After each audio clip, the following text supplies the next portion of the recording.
오늘도 주님 앞에 나온 하나님의 자녀들 하나님이 만나주실 줄로 믿고 또 큰 은혜로 함께 해주실 줄로 믿습니다. 우리는 주님의 은혜 가운데 삽니다. 그러나 그 은혜를 은혜인 줄 감사하지 못할 때도 많고 당연한 것으로 여길 때도 참 많이 있습니다. 그러나 우리의 삶을 가만히 살펴보면 은혜 아닌 것이 없습니다. 어젯밤 잠들었다가 오늘 아침에 눈을 뜨고 기지개를 켜고 일어난다? 이거 너무 우리 당연한 거 아닙니까? 그러나 그렇지 못한 분들도 많이 있다라는 거예요.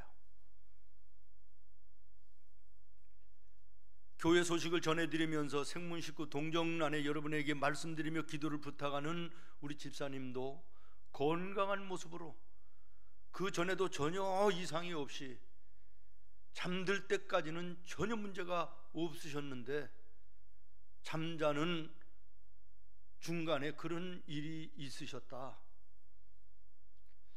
여러분, 우리에게 생명호흡이 있다는 것이 은혜 아닙니까? 그런데 여러분, 이 은혜를 은혜로 알고 하나님께 감사하며 사십니까? 저부터도 당연한 것으로 여기고 삽니다. 그러나 은혜 아닌 것이 없습니다. 감사하며 그 은혜를 우리가 생각하며 살아야 될 줄로 믿습니다.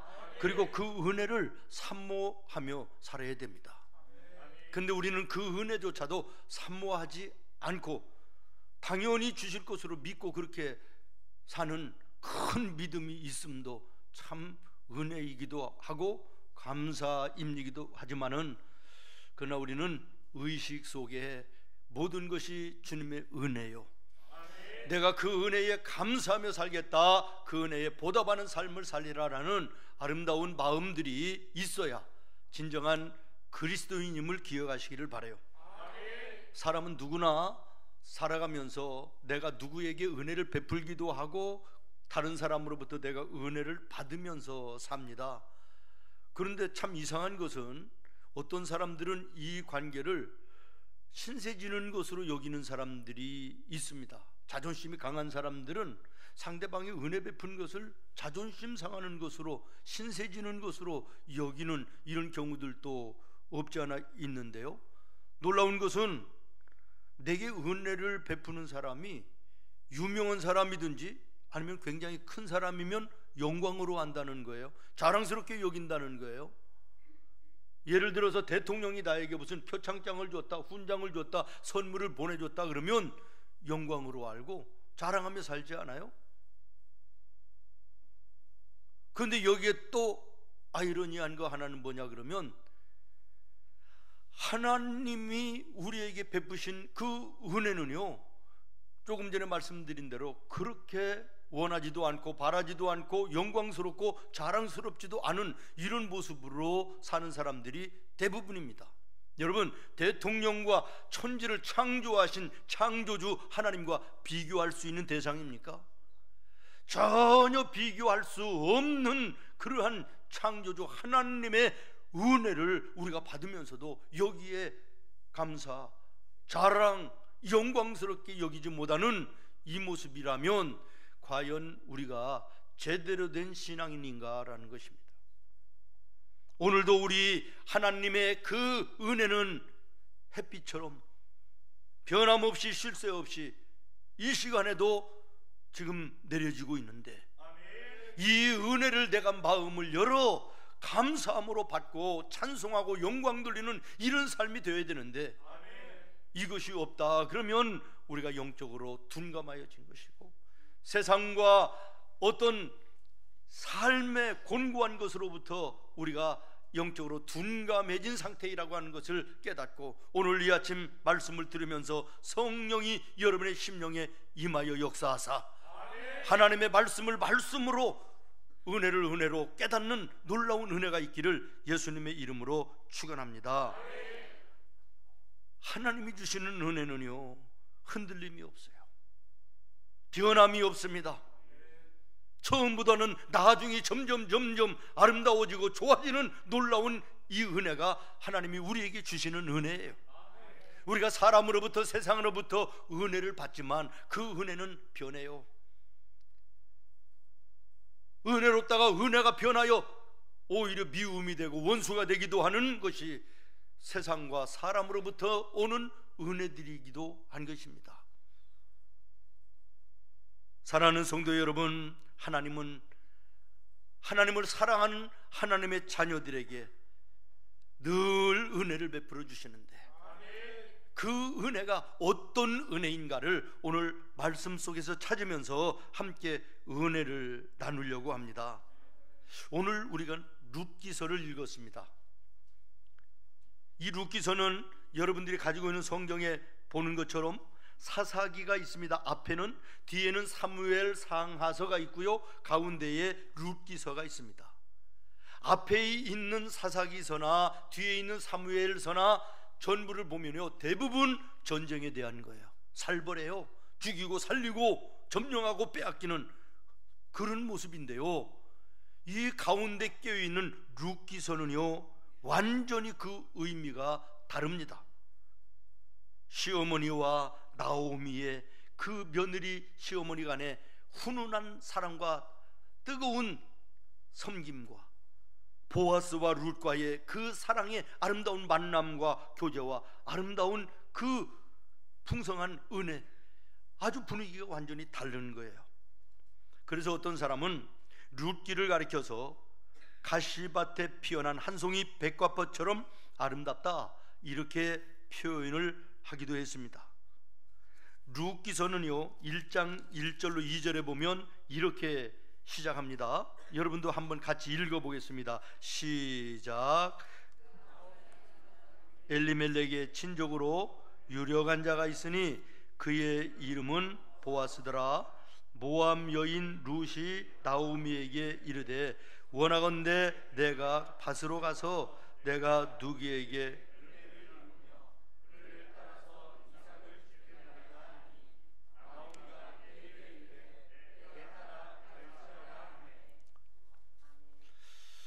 제가 2장 1절로 2절을 읽자 그랬나요? 제가 착각을 한 거 아니죠? 예. 룻기서를 우리가 잘 압니다. 베들레헴에 한 가정이 아주 오붓하게 살고 있었습니다. 남편의 이름은 엘리멜렉이고 그리고 아내의 이름은 나오미예요. 두 아들이 있었는데 큰 아들은 말론이고 둘째 아들은 기련이에요. 그런데 어느 날 베들레헴에 흉년이 들었습니다. 먹고 살 것이 없는 거예요. 배고픈 거예요. 그래서 이 가정이 이스라엘 베들레헴을 떠나서 외국인 모압 지방으로 오늘로 얘기하면 이민을 가는 거예요. 이민을 가서 모압 지방에서 자리를 잡고 사는데 거기에서 풍성한 은혜 속에 잘 먹고 잘 살았으면 좋았을 텐데 그러지를 못했다는 거예요. 1장 앞에 보십시오. 멀리 가지 않아서 남편 되는 엘리멜렉이 죽어요. 그리고 멀리 가지 않아서 두 아들도 결혼을 해서 아내들도 있는데 아내들만 남겨놓고 죽은 거예요. 그러니까 그 집안에 남자 3명이 다 죽었어요. 여자 3명만 남았어요. 얼마나 안타까운 모습입니까? 이제는 그래서 나오미가 생각을 해보니까 우리 가정이 하나님 앞에 죄를 졌구나. 하나님께서 분명히 말씀하셨거든요. 너희가 힘들고 어렵다고 해서 베들레헴을 떠나지 말라. 이스라엘을 떠나서는 안 된다. 그래서 이방 땅으로 가서는 안 된다라고 말씀을 하셨는데 그 하나님의 말씀을 어기고요, 좀 먹고 살기 어렵고 양식이 없다 그래가지고 이제는 하나님의 말씀을 어기고, 다시 말하면 죄짓고 그런 말이에요. 그리고 이제는 모압 땅 이방 나라로 이민을 갔다, 이런 얘기예요. 그래서 깨닫고 이제는 돌아가야 되겠다, 나의 고향으로 돌아가야 되겠다. 그래서 이제는 두 며느리에게 얘기했습니다. 그랬더니 이 두 며느리가요 따라가겠다는 거예요. 어머니 가시는 어머니의 고향 베들레헴으로 가겠다. 그래서 이제는 이 세 여인이 출발을 해서 요단강 앞에까지 왔습니다. 그런데 이 나오미 시어머니가 생각을 해보니까 이 젊은 두 며느리가 안 된 거예요. 남편들도 없이 외국 땅 베들레헴에 가서 먹고 살 길도 막연한데 걱정이 되는 거예요. 그래서 이제 불러놓고 설득을 합니다. 먹고 살 대책이 없다. 가도 반겨줄 사람도 없고, 나는 내 고향이지만 너희들은 딴 나라 아니냐, 낯설고 물설고 이거 도와줄 사람 하나 없는 거기에서 살 길이 막막한데 너희 어머니의 집으로 돌아가라, 친정으로 돌아가라는 거예요. 그런데도 두 며느리가 안 가겠다는 거예요. 계속해서 설득을 하니까 첫째 며느리 오르바는 시어머니 말을 듣고 자기 친정으로 돌아갔습니다. 그런데 룻이라고 하는 며느리는요, 끝까지 안 가겠다는 거예요. 그리고 그 어머니에게 뭐라고 얘기하는지 한번 보시겠습니까? 1장입니다. 앞으로 가서 1장 16절부터 17절인데요 한번 같이 읽겠습니다. 시작. 룻이 이르되 내게 어머니를 떠나며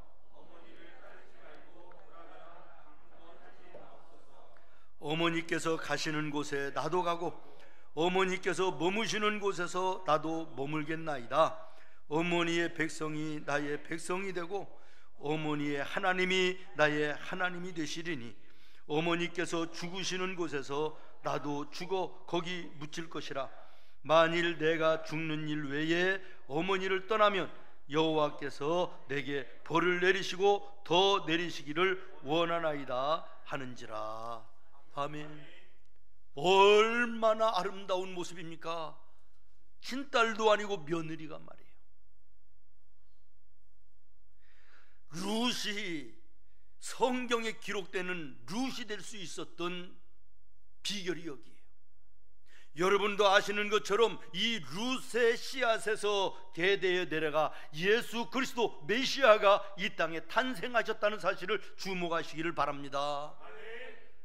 그 이유는 이 룻이라고 하는 젊은 여인의 이 말씀 16절로 17절이 핵심이었다라는 거예요. 어머니의 하나님이 나의 하나님이 되고 내가 하나님 안에 죽겠다는 거예요. 이방 여인이었으면서도 시댁이 믿는 하나님을 나의 하나님으로 믿어 그 하나님을 아버지로 섬기며 그 후대에 메시아 예수가 탄생하는 놀라운 역사가 일어난 것입니다. 이제는 베들레헴으로 돌아왔습니다. 그러나 말한 것처럼 대책이 없는 거예요. 하루하루 먹을 것도 없는 거예요. 그러니 할 수 없이 오늘 본문 2장 1절이 그렇게 시작되는 거예요. 며느리 룻이 시어머니 나오미에게 얘기해요. 죄송스럽고 어머니 얼굴이 부끄러운 창피스러운 일이기는 하나 먹고 살아야 되지 않겠습니까? 그러니까 제가 동네에 어느 밭이든지 가서 보리밭에 그 이삭이라도 주워 가지고 와서 먹어야 되겠는데 그렇게 해도 되겠습니까? 그랬더니 나오미가 어쩔 수 없이 그렇게 하라고 말하는 거예요. 그래서 룻이 이제는 이삭을 줍기 위해서 밭으로 왔는데 그 밭이 누구의 밭이었다? 보아스라고 하는 아주 그 지역의 최고의 부자요, 유력하고 아주 모든 사람들로부터 존경받는 훌륭한 사람의 밭이었다라는 것이고, 그리고 그 밭에서 이삭을 줍다가 보아스를 만나게 되고 보아스를 만남으로 인하여 보아스와 결혼하게 되고 새로운 가정을 만들게 되고 거기에 자녀가 생산되고 마침내 예수 그리스도까지 이르게 되는 놀라운 역사가 이루어졌다라는 것입니다. 그런데 오늘 우리가 주목해야 될 말씀은 오늘 본문 3절 시작.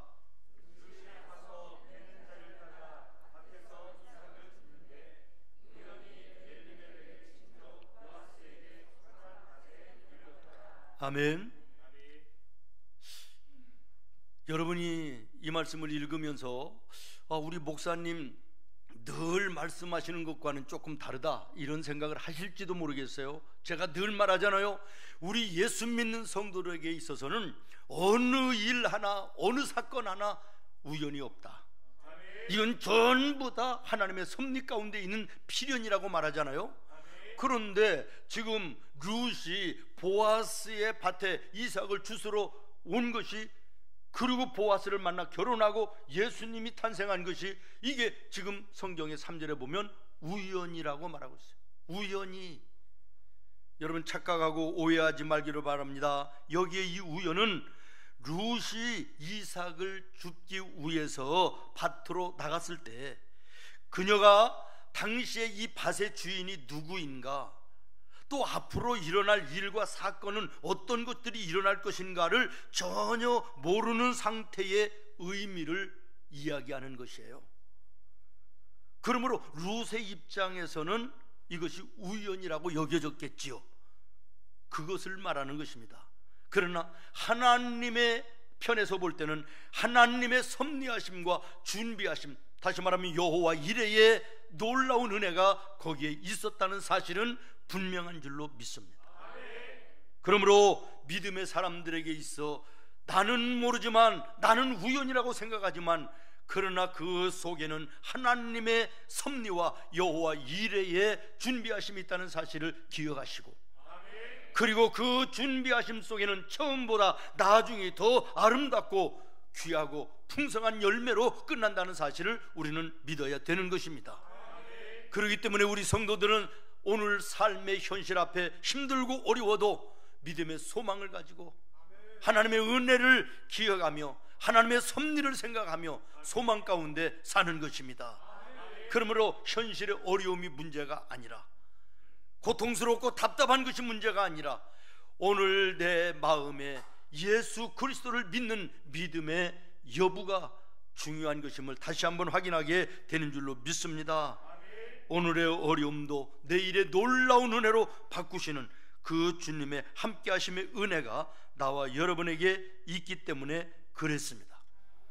그래서 저는 3절 말씀에서 오늘 설교의 제목을 따온 것입니다. 우연이 아닙니다. 우연이 아닙니다. 오늘 나의 삶에 풍성케 사는 것도 우연이 아니고, 내 삶에 오늘 곤고함과 아픔과 괴로움이 있는 것도 우연이 아닙니다.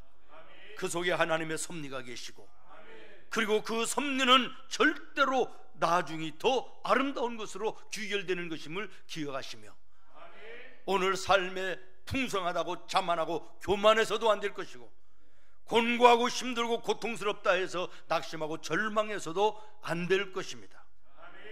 우리를 향하신 주님의 은혜를 늘 기억하며 믿음으로 걸어가는 나와 여러분의 걸음들 되기를 예수님의 이름으로 축원합니다. 그리고 또 한 가지는 구약 성경에 나오는 모든 사건, 모든 사람들의 마지막 귀결점은 신약 성경의 신약 시대의 예수 그리스도임을 주목하시기를 바랍니다. 이런 구속사적인 입장에서 오늘 본문을 볼 때 보아스는, 주인공된 보아스와 룻은 누구를 의미하느냐라는 것을 먼저 염두에 둬야 되는데, 오늘 성경에 나오는 보아스는 우리 주 예수 그리스도를 상징하는 것이고, 그러면 룻은 누구를 의미하는 것일까요? 나와 여러분을 의미하는 것입니다. 그러므로 오늘 우리는 보아스와 룻의 오늘 관계를 통하여 예수님과 성도된 나와 여러분의 관계를 생각하면서 말씀을 볼 때 은혜가 될 줄로 믿습니다. 그러면 우리 주님이 자녀된 나와 여러분에게 베푸시는 은혜가 구체적으로 무엇인가를 보아스가 룻이라고 하는 여인에게 베풀어준 은혜를 보면서 함께 생각을 해보도록 하겠는데, 먼저 8절로 9절입니다. 한 목소리로 크게 한번 8절부터 9절을, 2장 8절로 9절입니다. 시작.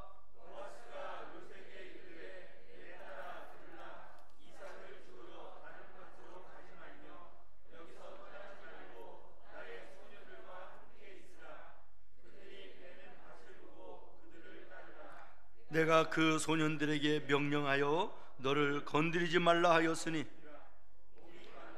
그릇에 가서 소년들이 길어온 것을 마실지니라 하는지라. 아멘. 보호하심의 은혜를 베풀고 있다라는 것이에요. 보아스가 룻에게 지금 베푸는 은혜는 보면 보호의 은혜입니다. 너를 다른 사람들로부터 지켜주겠다라는 것이에요. 그렇습니다. 하나님께서 우리에게 은혜를 베푸시는 모습은 구체적으로 볼 때 내 삶의 책임자가 되어주신다는 게, 보호자가 되어주신다는 것입니다. 사랑하는 성도 여러분, 룻기서에 나오는 이 나오미의 가정의 비극의 원인이 뭔지 아십니까? 하나님 아버지의 보호의 울타리를 스스로가 부수고 나아갔다라는 것이에요. 믿습니까? 어렵고 힘들어도 베들레헴에 거하라. 베들레헴을 떠나서 이방 땅으로 가는 것은 내가 원하지 않는 것이다, 분명히 말씀하셨는데, 조금 먹고 살기 힘들다 그래가지고 베들레헴을 떠나서 다른 나라로 이민 갔다라는 거예요. 비극의 첫 출발이 여기에 있었다. 하나님의 보호의 울타리를 스스로가 벗어났다. 여러분, 제가 왜 이 말을 강조하느냐, 오늘 예수 믿겠다, 신앙 안에 살겠다 그러면서도 잘 신앙의 길 걸어가다가 어느 날 힘들어지고 문제가 생기고 어려워지면 내 스스로가 하나님을 등지고 보호의 울타리를 넘어 세상을 향하여 나가는, 교회와 하나님과 멀어지는 이런 모습의 사람들이 많이 있기 때문에 이 말씀을 드리는 것입니다. 예수님께서 비유로 말씀하시던 탕자의 비유를 여러분 잘 아시지 않습니까? 탕자의 비극이 무엇입니까? 아버지의 보호의 울타리를 스스로 자기가 부수고 나아갔다라는 것입니다. 이 모습이 오늘 우리들에게도 얼마든지 있는 모습이 아니냐.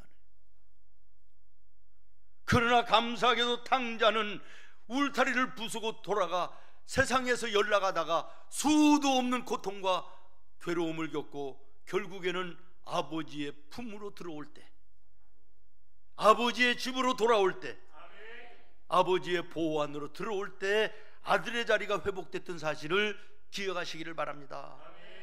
우리가 주님을 멀리하고 떠났을지라도 손들고 회개하며 주님 앞에 나오면 주님께서 손으로 품으시며 울타리가 되어주셔서 우리를 보호하시고 우리의 걸어가는 길을 인도하여 주실 줄로 믿습니다.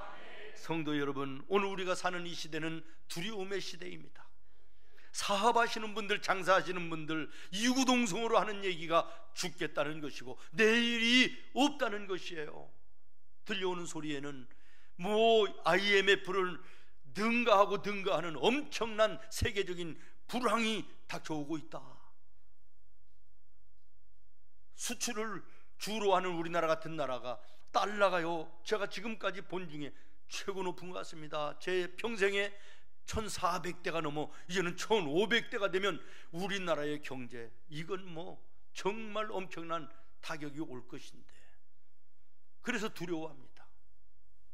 물가가 오르는 거 여러분들이 피부로 지금 느끼고 계시지 않습니까? 더 오른다고 그러잖아요. 내릴 기미가 없다고 그러지 않습니까? 정치적으로도 혼란스럽기 그지없습니다. 백성들을, 국민들을 얘기하면서 자기들의 자리 싸움만, 그저 정신없는 저 모습을 언제까지 보고 있어야 되는지 알 수도 없고요. 코로나라고 하는 프레임을 가지고 한국 교회를 옥죄요. 12,000-13,000 교회가 십자가와 교회의 간판을 내리고 예배가 무너진 이 한국의 종교적인 모습도 그야말로 하나님 말씀하신 것처럼 머리 꼭대기에서 발바닥까지 성한 곳이 없는 이 나라의 이 모습을 우리가 눈을 열어 봐야 되는데, 우리는 너무 둔감하여져 있어서요. 말을 해도, 말을 하면서도 별로 감각이 없습니다. 오늘 우리가 영적으로 바라볼 땐 더 심각하고, 세상과 우리의 모습으로 육신적인 것으로 바라볼 때도 참으로 내일이 두려운 세상을 살고 있습니다. 여기에 이것을 이길 수 있는 방법은 오직 하나, 하나님의 보호하심을 구하는 것이고, 하나님이 우리를 지켜주셔야만 된다는 사실을 기억해야 될 것입니다. 그리고 구약에서 이 어려운 두려움을 극복하고 살았던 한 인물, 대표적인 다윗을 시편 46편에서 발견하게 됩니다. 시작. 하나님은 나의 피난처시요 힘이시니 환난 중에 만날 큰 도움이시라. 그러므로 땅이 변하든지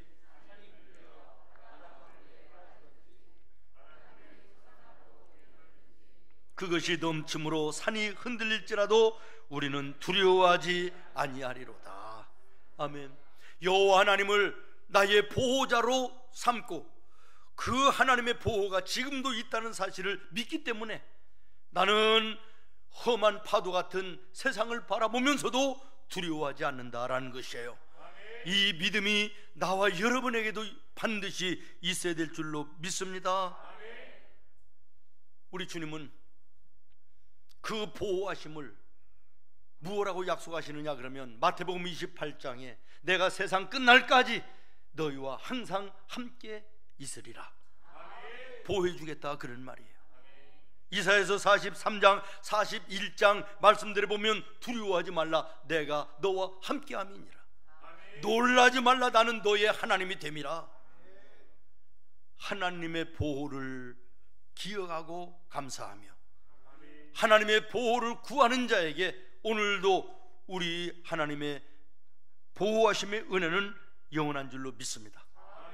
독수리가 날개를 펴 떨어지는 새끼를 날개 위에 살포시 않는 것처럼 지켜주시고, 암탉이 병아리를 품에 안는 것처럼 지켜주시고, 눈동자처럼 지켜주시는 은혜를 베풀어 주시는 줄로 믿습니다. 그 다음에 11절부터 13절을 우리가 한 목소리로 읽겠습니다. 1절부터 13절 시작.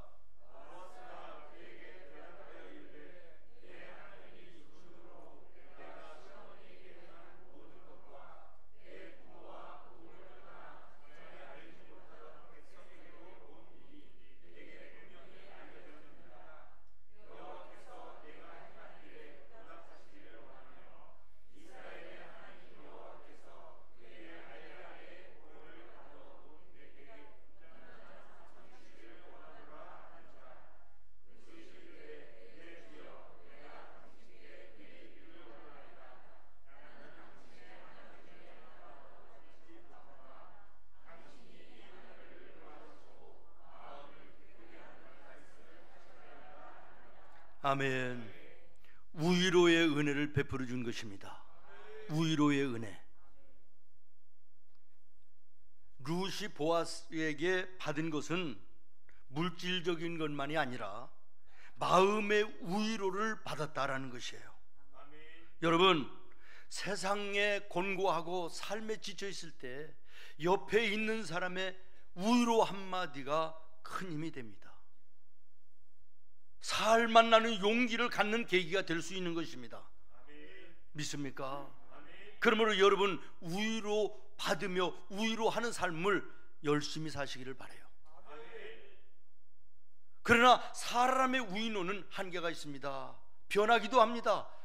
그러므로 우리 믿음의 성도들은 하나님의 위로를 구해야 되는 것이에요.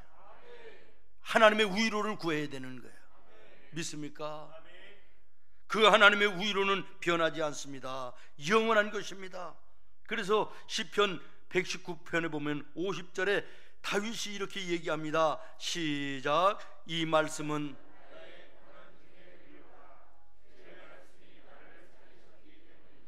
아멘. 하나님의 말씀이 위로가 될 때는 이 위로는 생명이라는 거예요. 인생을 승리하는 능력이라는 거예요. 신약시대의 로마서 15장 바울을 보면 바울은 4절에 이렇게 얘기합니다. 성경의 안위로 소망을 가지게 함이라. 하나님의 말씀은 곤란 중에 소망이 되게 하시고, 그 소망은 생명이 되게 하시고, 결국에 승리하는 놀라운 은혜가 있음을 말하고 있는 것입니다. 위로의 은혜가 지금 이 시간에도 나와 여러분에게 내리고 있음을 기억하시고, 이 은혜를 마음을 열어 받으시기를 예수님의 이름으로 축원합니다. 그 다음에 14절입니다 14절 시작.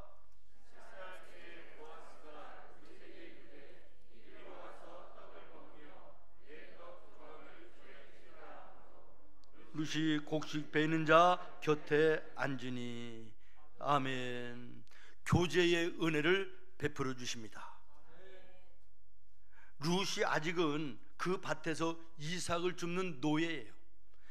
하녀 같지도 않은 더 비천한 자입니다. 이렇게 고백하잖아요.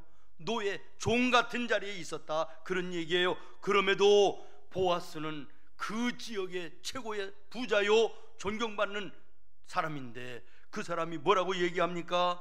내 상에 와서 함께 먹고 마시자, 함께 교제하자, 이런 얘기 아닙니까? 여러분, 이것은 예수님이 죄인된 나와 여러분을 구원과 은혜의 자리로 부르시는, 초청하시는 그 모습과 똑같은 모습 아니겠습니까?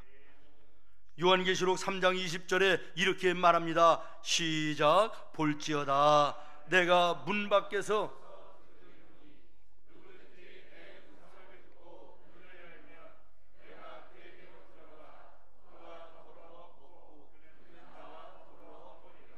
아멘. 오늘 우리는 너무나도 바쁘고 피곤하고 힘들어서 주님과의 교제, 교통하는 시간이 없습니다. 심지어는 한 가정의 가족 간에도 서로 대화할 수 있는 여건과 환경이 어렵습니다. 그래서 집에도 그저 밥만 먹으면 학교로 직장으로 흩어졌다가 저녁 때가 되면 모여서 서로 따로따로 밥을 먹고 잠자고 또 그 다음날 흩어지는, 교제하고 대화하는 이런 시간이 없어져 가정에 문제들이 생기는 거 아닙니까? 신앙생활에서도 하나님과의 교통함이, 교제가 없어 늘 문제가 생기는 거 아니겠습니까? 저는 결혼식 주례를 할 때마다 빼놓지 않고 단골로 얘기하는 거 하나가 있는데, 뭐냐? 2개의 창문이 당신들에게 반드시 있어야 된다. 하나는 하나님을 향한 기도의 창문, 또 하나는 부부간에 서로 대화의 창이 있어야 된다. 그리고 그 창문은 언제나 열려 있어야 된다. 여러분에게는 이 2 창문이 있으며 그 창문이 지금 열려져 있어 하나님과 교제가 계속되어 여러분의 영혼이 만족하며, 가정에는 부부간에 가족간의 대화에 이 문이 열려 교제하며 여러분의 가정이 건강하고 평안한 믿음의 삶을 살고 계신지 오늘 말씀을 통하여 점검하는 아침 되기를 예수님의 이름으로 축원합니다. 마지막으로 하나, 14절 하반절 다시 한번 같이 읽겠습니다. 시작. 그가 아멘. 배불리 먹고도 어떻게 했더라? 남았더라. 배불리 먹고도 남았더라. 여러분, 이 보아스가 단지 룻에게 먹을 것만 줬다 그러면 배고픈 사람 돕는 구제하는 것으로 끝났을 것입니다. 그러나 보아스는 이 룻이라는 여인에게 교제의 은혜뿐만 아니라 만족하게 하는 은혜도 주었다라고 하는 사실을 기억하시기를 바랍니다. 하나님은 우리에게 필요한 것도 주시지만 그 필요 이상 넘치도록 하셔서 우리를 만족해 하시는 주님이심을 기억하시기를 바랍니다. 그래서 시편 기자 다윗은 23편 5절에 주여 내 잔이 넘치나이다, 만족해 하는 은혜를 베풀어 주셨다고 찬양하고 있습니다. 5절 말씀 다시 한번 같이 읽겠습니다. 시작. 주께서 내 원수의 목전에서 내게 상을 차려주시고 기름을 내 머리에 부으셨으니 내 잔이 넘치나이다. 아멘. 만족하다는 게, 오병이어의 기적을 여러분 기억하시지요? 5,000명을 먹고 끝난 것이 아니라 12광주리를 남기시는, 풍성하게 하시고 만족하게 하시는 은혜를 베푸셨다라는 것입니다. 베드로의 배를, 빈 배를 채워주시는 것도 감사한 것인데, 베드로의 배뿐만 아니라 그 친구의 빈 배까지도 함께 채워주시는, 풍성케 하시고 만족하게 하시는 주님이셨음을 말씀하고 있는 것입니다. 사랑하는 성도 여러분, 오늘 우리는 하나님이 베푸시는 이 은혜를 날마다 마음에 누리며 살아야 될 줄로 믿습니다. 그리고 이 은혜를 나누며 사는 우리 성도들 되기를 예수님의 이름으로 축원합니다. 13절에 보면 루시 보아스에게 얘기합니다. 내 주여, 내가 당신께 은혜 입기를 원하나이다. 오늘 우리가 하나님께 기도해야 될 것입니다. 하나님이여, 내가 인생길을 걸어가는 동안 저 은혜 입기를 원합니다 라고 기도해야 될 것입니다. 구하는 자에게 주님은 밝히 보여주시는 것이고 넉넉하고 넘치도록 채워주시는 하나님이심을 믿습니다. 기도하겠습니다.